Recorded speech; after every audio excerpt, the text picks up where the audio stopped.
Tennessee Williams was an American playwright in the 1900s, and you may not know too much about him. But one thing I do want you to know is that he was quoted as saying, "The only thing worse than a liar is a liar that's also a hypocrite." Never have his words been more poignant than right here, right now in 2020.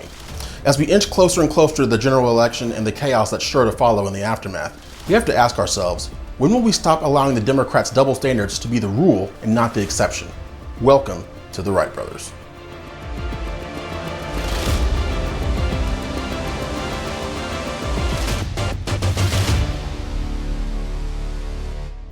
Howdy y'all, I'm Damani Felder. You know the drill. Let's get right down into it. So as you know, the Democrats have been utilizing double standards for as long as I can remember, but it seems to have intensified in recent times. Now, as many of you remember, President Trump announced that he and Melania had tested positive for COVID-19 at the beginning of October. And immediately in the aftermath, the media and the Democrat leadership almost either ignored the diagnosis and did not offer their condolences, or they were gleeful in celebrating that President Trump had contracted the virus, that they had told him he needed to take precautions about. He should have worn a mask, he shouldn't have been holding rallies, and so on and so forth. But I want to contrast that with the way they all expected us to act when Ruth Bader Ginsburg passed away. Now, obviously, we all have our political leanings and our political persuasions, but what has become lost and really foreign to modern political discourse is the ability to remember that people are actually people at the end of the day. We might have our differences, but nothing more exemplified this than the relationship that Ruth Bader Ginsburg had with the late Antonin Scalia. And they were both on very different sides of the aisle, but they still were able to find common ground and at least enjoy each other's company as human beings. And we saw that common courtesy really be swept to the wayside in the aftermath of the President Trump and Melania Trump diagnosis with COVID-19. We saw many people, even on the tweet where President Trump announced that he had tested positive, cheering, happy, hoping for the worst, hoping that President Trump and Melania Trump would pass away as a result of contracting COVID-19, regardless of the fact that this virus does have a very high survival rate. But that just goes to show you one example of the Democrat hypocrisy and the double standards, where they demanded that we eulogize and remember and even hold off replacing Ruth Bader Ginsburg with her replacement, as is the president's duty, in order to properly give her her due. And we didn't see that same courtesy extended to President Trump and Melania. Even in the aftermath, after they pulled through, we see many people now who are honestly very displeased with the fact that our president and first lady are okay, are on the mend and back on the campaign trail. And that just goes to show you the depths to which many people on the left have sunk. Now, on that note, we also have to switch gears now and go into the Amy Coney Barrett confirmation hearings that are currently going on. Now, in the past, confirmation hearings were supposed to be just about ensuring that the individual who was nominated was adequately qualified to serve on the Supreme Court. But now we've seen it take a different turn. We've seen many Democrats now take this confirmation hearing as an opportunity for them to bloviate at length about why they are at odds with President Trump. And you hear more about President Trump than you hear about Amy Coney Barrett and her qualifications, which should be ostensibly the core of this entire hearing.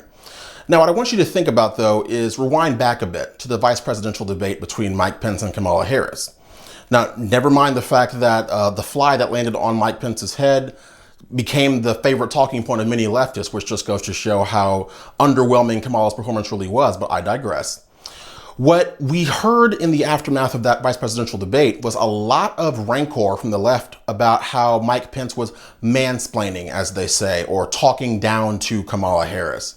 So, and you can take that with a grain of salt, do with that what you will, but the fact of the matter is a lot of people were upset about that, and usually that upsetness is without merit, but I'll give them that. But then in the aftermath, literally a few days later, when Amy Coney Barrett's confirmation hearings began, we saw many people like Cory Booker, Dick Durbin, and many others go out of their way to chastise or admonish Amy Coney Barrett when they were supposed to just be making sure that she was qualified to serve on the Supreme Court. This is another example of a Democrat double standard, where they go out of their way to call out what they deem to be bad behavior from the right, but then exhibit that same behavior when it comes to them themselves.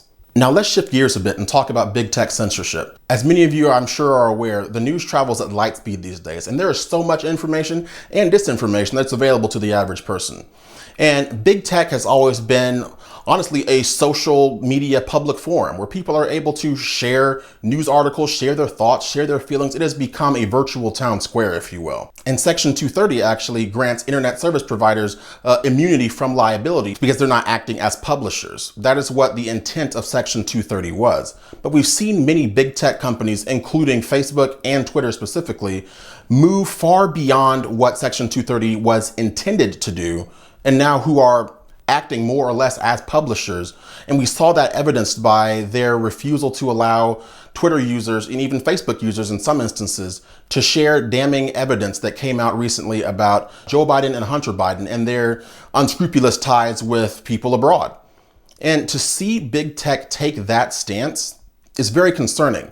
And it's another example, once again, of the Democrat double standard, because you all remember 4 years ago, everyone was crying and screaming about Russia interfering in our election or foreign interference in elections. And now we have interference in our election right now in 2020 being carried out by our own American companies. It begs the question, when do these double standards stop?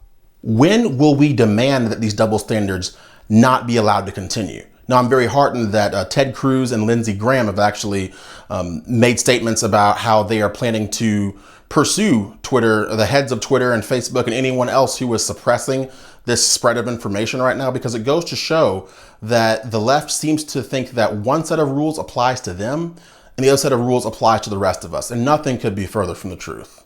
Now let's talk about the peaceful transfer of power that the left is demanding President Trump commit to if he is not able to be reelected in November. For over a year now, the left has raised the question, will President Trump submit to a peaceful transfer of power if he's not reelected? And it's very duplicitous and disingenuous of them to request that President Trump commit to a peaceful transfer of power, when since day one of his presidency, they have been actively working to delegitimize a duly elected president of the United States. And also when they have gone out of their way to ensure this anarchy continues. We've all seen the anarchy in our streets just this year alone, where Democrat leaders in Democrat cities allow their minions to run amok and just set the entire city ablaze without even doing their own due diligence to understand why they're upset and if they are upset for the right reasons to begin with. I find it very disquieting that the left would harass and harangue President Trump, demanding that he submit to a peaceful transfer of power when they have done exactly the opposite over the last 4 years. Remember back in 2016, people were saying that President Trump might not accept the results of the election. And we saw obviously that was not the case because he won. But now to ask him to submit to a peaceful transfer of power when there's a lot of information coming out showing that this election is going to be unprecedented in more ways than one, with multiple millions of mail-in ballots coming in. And then on top of that, knowing that Hillary Clinton advised Joe Biden to not concede the race under any circumstances, it begs the question once again, why is this double standard still continuing? And let's also talk about the questions that are lobbed to President Trump compared to the questions that are lobbed to Joe Biden in either the debates or the town halls that have occurred to this point.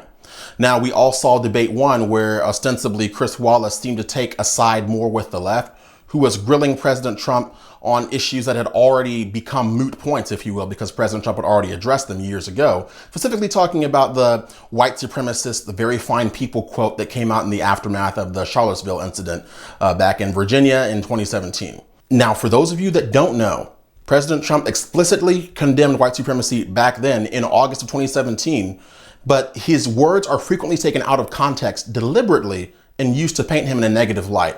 We saw Chris Wallace do it, and we've seen many other people do it over the last 4 years, specifically on the left-hand side of the aisle and in the mainstream media. They harp on the phrase very fine people, which is a phrase that President Trump did utter back in 2017, but they consciously omit the second half of what he said when he said he was not talking about white supremacists or white nationalists. They should be condemned totally, and that is a quote.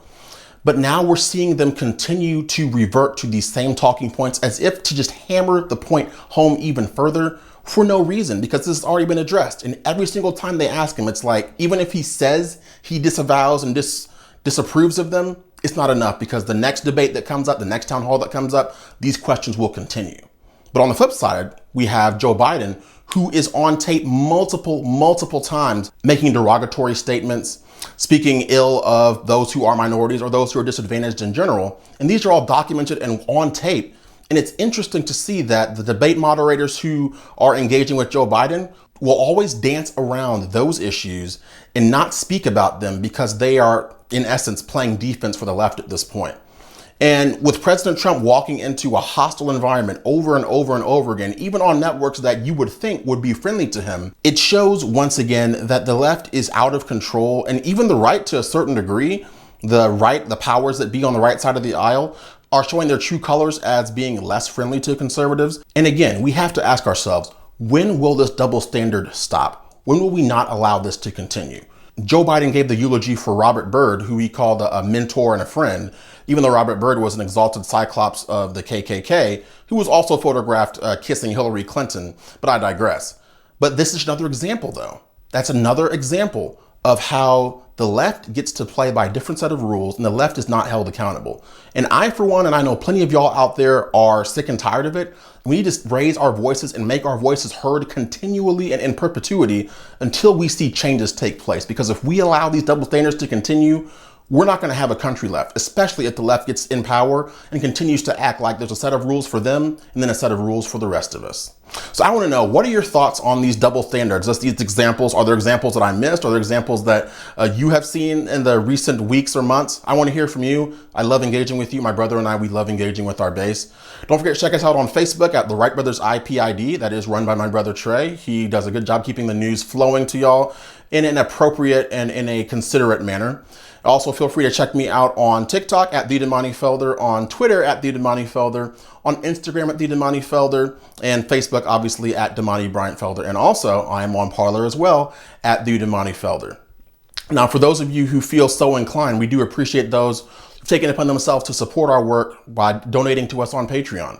We cannot do this without you, and everything that you see, the new backgrounds, the new lighting, new backdrops, everything you see, we could not do this without you, and we want to thank you from the bottom of our hearts for those of you who've chosen to take it upon yourself to support us in this fashion.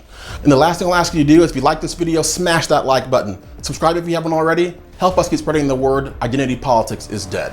There will be more news coming, and we can't wait to bring it to you. But until then, God bless. I'm Damani Felder, and I will catch you in the next one. The first revolution is when you change your mind about how you look at things and see that there might be another way to look at it that you have not been shown. The revolution will not be televised, and be no rerun, brothers and sisters. The revolution will be live.